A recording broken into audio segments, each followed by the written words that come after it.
бен жігіттің арасындағы махаббат сезімі басталады. Қуанышты, бақытты сол бір күндері, екеуі де бақытты, бір-бірін шын жүректен сүйеді. Бір күн көріспесе сағыныштан іштері күйеді. Солай айлар өтеді, оның артынан жылдар.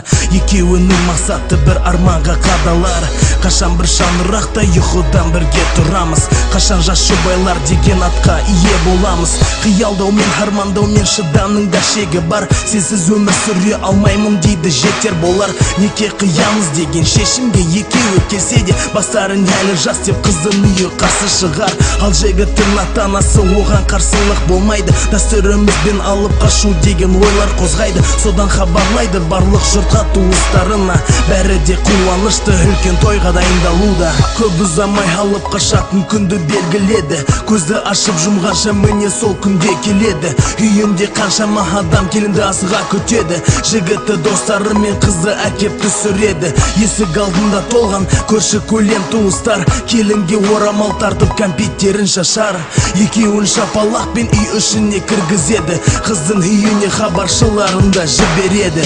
Хабаршыға есікті қыздың әкесі ашады. Хабарын естіген соң ұрыс дауыл шығарады. Қуғыншылар жіберудің орнына өзі әкесі көлікке мініп алып жігіттің үйіне жөнеледі. Есікті теуіп ашып, қайда менің қызым деді. Той болатын үйде ұрыс жанжалды көтереді. Қай бетің менен отсын деп қызым бетінен салып, келін болуға әлі жассың деп күркіреді. Жігіттің үлкен әжесі есікке жатып алады. Тек мені аттап қызыңды әп кетесің деп жылады. Ал қыздың әкесі ұятсыз оған мән бермеді. Қызын сүйретіп үлкен кісіні аттап кетеді. Қашама күн дайындалған тойлары сонымен қалады. Келген кісілердің көңіл күйлері жоғалады. Жігіт жағы қайтсын, енді ұятасына қылғылары келмеді. Не болса да той жасаймыз, көрші қызды түсіремін деді. Бұрындары сол көрші қыз бен жігіт жүрген екен. Мәңгі сүйіп өтемін деп қыз сөзін берген екен. Амалсыз сол күні жігіт көрші қызды түсіреді. Көрші қыздың ата-анасы оған қарсылық етпеді.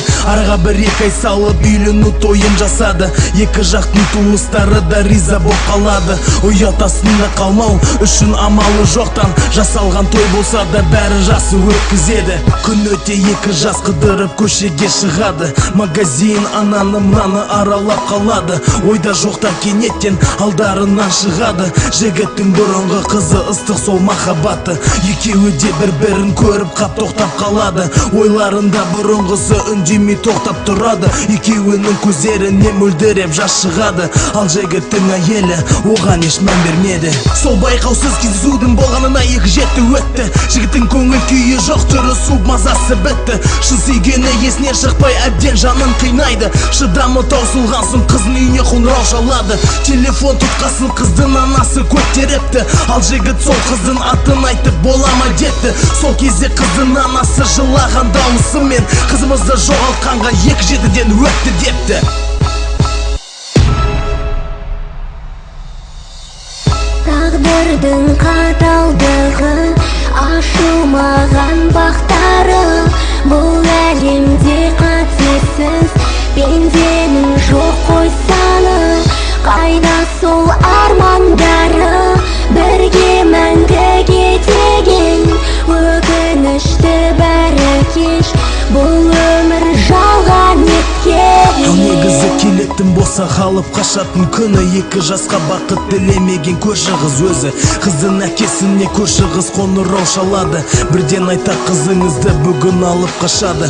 Сіздің көзіңізді кеш болмай тұрғанда ашайын. Жанұясымен жиналып іше алмайды шайын. Бір-бірімен келіспейді, ал мен көршісі едім. Бұрыннан білем оларды, сол үшін ескертемін. Қызыңыздың бақыты үшін өзіңіз ойланыңыз деп көрші қыз телефон тұтқасын тастай салады. Осы кезде есік қағады, ашса хабаршылары. Әкесінің мұндай ісіне көрші қыз кінәлі. Әкесінің мұндай ісіне көрші қыз кінәлі. Әкесінің мұндай ісіне көрші қыз кінәлі.